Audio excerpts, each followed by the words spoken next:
Dan pula dalam riwayat Muslim yang lainnya, Rasulullah SAW bersabda, "Ni'man lil abdi an yatawaffa yuhsinu ibadatallah wa sahabata sayyidihi ni'man lahu."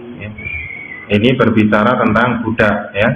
Seorang budak, sungguh baik, sungguh bagus seorang budak yang dia wafat, dia mati, dia meninggal dunia dalam keadaan dia berbuat ihsan kepada Allah Subhanahu wa taala dalam ibadahnya. Dia ihsan dalam ibadahnya kepada Allah Subhanahu wa taala dan dia berbuat ihsan di dalam mempergauli tuannya, dalam berkhidmat kepada tuannya, maka sungguh sangat bagus baginya, sungguh sangat baik bagi hamba tersebut, budak tersebut. Taib ini dalil ihsan, ya.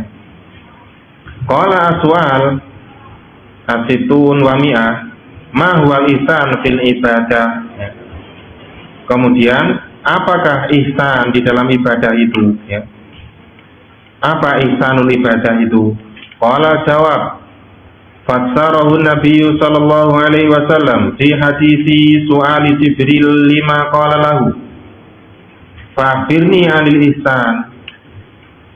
Maka ihsan dalam ibadah itu telah dijelaskan oleh Nabi sallallahu alaihi wasallam dalam sebuah hadis tentang pertanyaan Jibril alaihi salam kepada beliau ketika beliau bertanya, maka kabarkan kepadaku tentang ihsan, ya. Setelah beliau bertanya tentang Islam, kemudian dijawab oleh Rasulullah SAW, kemudian bertanya tentang iman, kemudian dijawab oleh Rasulullah SAW, kemudian bertanya tentang ihsan. Fa'akhbirni 'anil ihsan. Qala anta budallaha ka'annaka tarahu, fa illam takun tarahu fa innahu yarak. Maka ihsan dalam ibadah adalah engkau beribadah kepada Allah Subhanahu wa taala seolah-olah engkau melihat Allah Subhanahu wa taala. Nanti akan dijelaskan oleh mu'allif bagaimana keadaannya orang seperti ini, ya.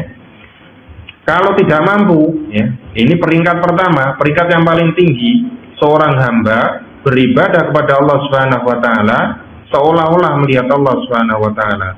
Kalau tidak demikian, maka yakini bahwasanya Allah Subhanahu wa taala yang melihatmu, Allah mengawasi kamu, Allah Subhanahu wa taala senantiasa melihat gerak-gerikmu, ya.